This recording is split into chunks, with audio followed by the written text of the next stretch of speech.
ನೆನಪಿದೆಯಾ, ರೀಸೆಂಟಾಗಿ ನಾನೊಂದು ಪ್ಲೇನ್ ಕೇಕ್ ರೆಸಿಪಿ ಶೇರ್ ಮಾಡಿದ್ದೆ. ಈ ರೀಲ್ಗೆ ಆಲ್ಮೋಸ್ಟ್ 160K ವ್ಯೂಸ್ ಸಿಕ್ತು. 6.5K ಪೀಪಲ್ ವಿಡಿಯೋ ಸೇವ್ ಮಾಡ್ಕೊಂಡ್ರು and got me almost 1.5K followers. And ತುಂಬ ಜನ ಕಮೆಂಟ್ ಮಾಡಿದ್ರಿ for the eggless version. So here it is. Let's get started. First ಒಂದು ಬೌಲ್ಗೆ room temperature butter add ಮಾಡಿಕೊಂಡು ಅದು smooth and fluffy ಆಗೋವರೆಗೂ beat ಮಾಡ್ಕೊಳ್ಳೋಣ. ಇದಕ್ಕೆ ಕಂಡೆನ್ಸ್ಡ್ ಮಿಲ್ಕ್ ಆ್ಯಡ್ ಮಾಡಿ ಅದನ್ನು ಕೂಡ ಸ್ಮೂತ್ ಆ್ಯಂಡ್ ಸಿಲ್ಕಿ ಆಗೋವರೆಗೂ ಬೀಟ್ ಮಾಡಿಕೊಂಡು ಇದಕ್ಕೆ ಪೌಡರ್ಡ್ ಶುಗರ್ ಆ್ಯಡ್ ಮಾಡಿಕೊಂಡು ಇದನ್ನು ಕೂಡ ನೀಟಾಗಿ ಬೀಟ್ ಮಾಡ್ಕೋತಾ ಇದ್ದೀನಿ. ಈಗ ಇನ್ನೊಂದು ಬೌಲಲ್ಲಿ ಮೈದಾ ಆ್ಯಡ್ ಮಾಡಿಕೊಂಡು ಇದಕ್ಕೆ baking soda, baking powder add ಮಾಡಿ ವಿಸ್ಕ್ ಮಾಡ್ಕೊಳ್ಳೋಣ, ಎಲ್ಲ ನೀಟಾಗಿ ಕಂಬೈನ್ ಆಗೋವರೆಗೂ. ಈಗ ಮೈದಾ ಮಿಕ್ಸ್ಚರ್ನ ಅರ್ಧದಷ್ಟು ಮಾತ್ರ ನಾವು ಬಟರ್ ಮಿಕ್ಸ್ಚರ್ಗೆ ಆ್ಯಡ್ ಮಾಡಿಕೊಂಡು ಬೀಟ್ ಮಾಡೋಣ. ಈಗ ಇದಕ್ಕೆ ಮಿಲ್ಕ್ ಆ್ಯಡ್ ಮಾಡೋಣ, ಆ್ಯಡ್ ಮಾಡಿಕೊಂಡು ಬೀಟ್ ಮಾಡೋಣ.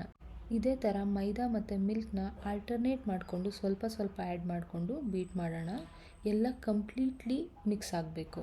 ನೆಕ್ಸ್ಟ್ ಈಗ ಬೌಲ್ನ ನೀಟಾಗಿ ಸ್ಕ್ರೇಪ್ ಮಾಡ್ಕೋತಾ ಇದ್ದೀನಿ. ನೆಕ್ಸ್ಟ್ ಬ್ಯಾಟರ್ಗೆ ವೆನಿಲಾ ಎಸೆನ್ಸ್ ಆ್ಯಡ್ ಮಾಡಿ ಕಂಪ್ಲೀಟ್ಲಿ ಮಿಕ್ಸ್ ಆಗೋವರೆಗೂ ಬೀಟ್ ಮಾಡ್ಕೊಳ್ಳೋಣ.